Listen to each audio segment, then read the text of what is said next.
few years ago, we worked really hard across the aisle to pass the Bipartisan Safer Communities Act, a bill that made changes in our gun laws, but in large part because it was a real priority for my Republican colleagues, also included billions of dollars in funding for school-based and children's mental health.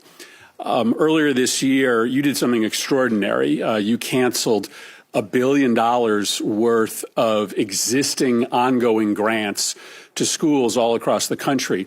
And it's extraordinary because you didn't cut off new grants, you cut off existing grants. So in states all across the nation, blue and red, there are now mental health programs for kids that are shutting down, and kids who have been relying on really important adults in their life, these counselors and social workers, are losing access. You know Connecticut very well. You shut off a program that provides mental health resources to kids in crisis in Northwest Connecticut. When they did a survey of these kids and asked the kids who are in this particular program who the one adult was who they would go to if they were in mental health trouble or in response to a trauma, every single one of those kids in that program named the counselor funded by this program. You've shut that grant down. When those kids show up to school next fall, that trusted adult will not be there. I'm sure you had to weigh, factors in making this decision, but did you worry about what your decision would do to these kids where you've ripped away their counselors and social workers literally in the middle of the program? Do you worry about what's going to happen to those kids in Northwest Connecticut and kids all across the country who have lost access to their trusted adults? I certainly worry about mental health for children and adults all across the country. I certainly do. I guess I'm asking specific. You must have weighed this. I assume you weighed this when you made this extraordinary decision to shut down $1 billion worth of mental health programming for kids. Did you worry about what you would do to those specific kids? Well, what we have to do, I think, and that's what our simplified funding program is going to do, is to put programs into a single grant that's going to the states to be determined how that money can be best used. But how did you weigh the impact? I'm asking about this specific decision. How did you weigh the impact that, again, these kids in Northwest Connecticut, they literally say, this adult is the most important adult in my life. And you made a decision to shut down that program. And this can be replicated all over the country. How did you weigh the impact on those kids? It's a really cruel thing to do to those kids. So did you think about the impact on those kids? Well, I certainly can't evaluate every particular program in every school district across the state. There are some areas that need mental health more than there are others. And there were programs in the mental health program that did deal with DEI and with gender issues, et cetera. And it wasn't just about the kind of things that you're talking about. So in totality, as we look at mental health grants across the country, we have to make sure that those programs are being used to serve best in those communities. Yeah. So, therefore, a governor or a principal or a state superintendent would have the best information relative to what is needed in that particular state. Yeah, we know what we need in Northwest Connecticut, and what we need is for the federal government not to rip funding away from these kids in need in the middle of the service program. Or to better allocate the dollars you have and provide those professionals across the state. You have to be a heartless and soulless person and very cold. You have to be a very cold individual to try and justify eliminating the school mental health program because some of the services provided to the kids crossed over into the DEI boogeyman. Again, do y'all realize what? It's so ironic because Linda McMahon is actually a DEI hire, right? But when it comes to what actually is the purpose of DEI, it's to make things more equitable. It's to make things more fair for marginalized communities, right? And there's very little to say other than you're a really awful person to try and justify eliminating a school mental health program, because mental health is very crucial and very vital to people's success, especially children. You know the number of people that you've had to reinstate of those fired? It's about 74. About 74. So how did that happen? Because, I've been an employer for 37 years.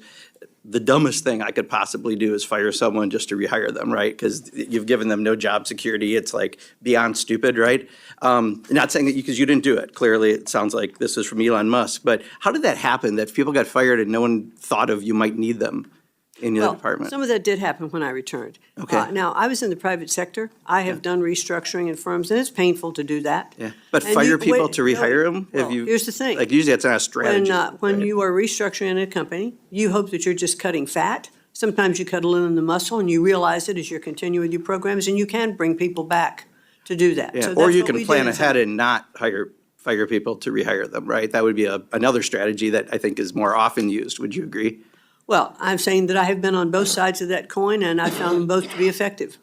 Okay, interesting. We have a different perspective on that, but maybe the world of all-star wrestling is different than my world of business to business. You talked about, and I agree with you, about contracts enriching private contractors at public expense. Does Elon Musk have any contracts with the Department of Education? First of all, I just It's a simple question, please. This is my time. I have 38 seconds, please, Well, Madam I don't Secretary. know if he does or not. You don't know if Elon Musk has any contracts in your department, and you've met with him multiple times? Elon Musk doesn't have contracts in my department. So Department of Education, there are no contracts with any Elon Musk company. That's what I'm asking. Not to my knowledge. Okay.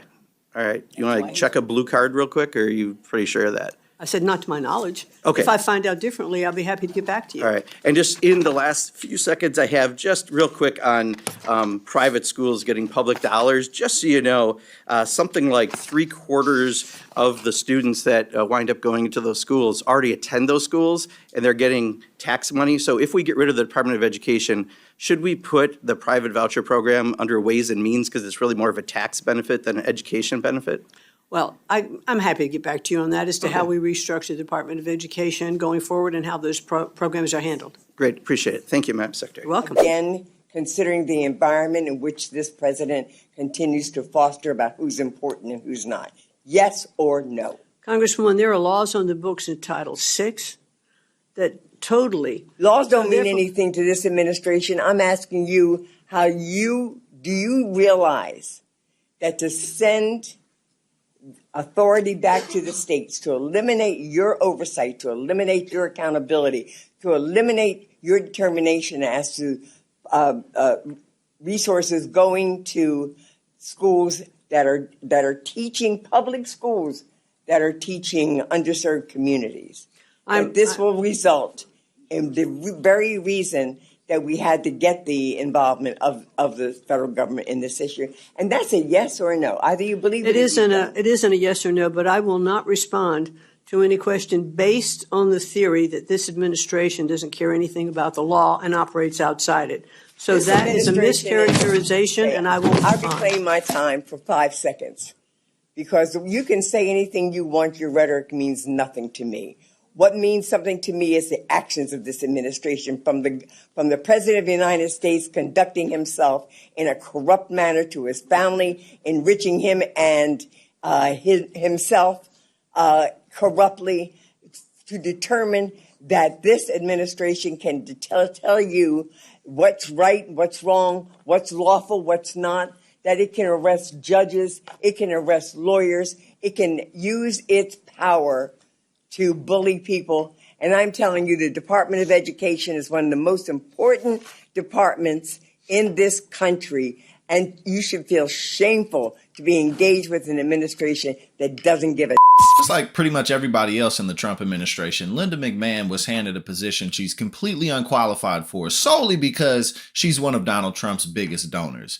And also because Trump loves wrestling and, she just fits the central cast. I've talked about here on Rebel HQ multiple times just how much Linda McMahon actually gave to Trump's 2024 campaign. It's $20 million. And she's just there to dismantle the Department of Education, just like the Trump administration is dismantling the Consumer Financial Protection Bureau, which has returned billions of dollars to defrauded customers of financial institutions and banks, going after the Environmental Protection Agency, which ironically or unironically was founded by Richard Nixon, or started by the Nixon administration, the Republican Party. The same Republicans who founded it are now destroying it and taking it down, going after the Veterans Affairs, going after Meals on Wheels, going after Medicaid and Medicare. But none of this is new. You know, they're just trying to rush in everything as fast as possible because it's not looking good for them in the 2026 midterms and the 2028 presidential election.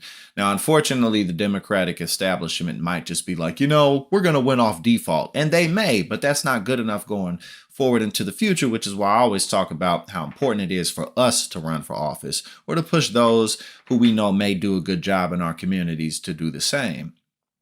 Because right now, the only thing the Trump administration is doing is selling us out, pardons, all these ridiculous pardons being held out left and right. And Linda McMahon is just an extension of that. Elon Musk is gone, but if it wasn't for him, Trump wouldn't even be president this go round. $300 million donated. Linda McMahon, $20 million. That's a far shot from 300, but still it's an open auction. And this is the most corrupt administration in American history.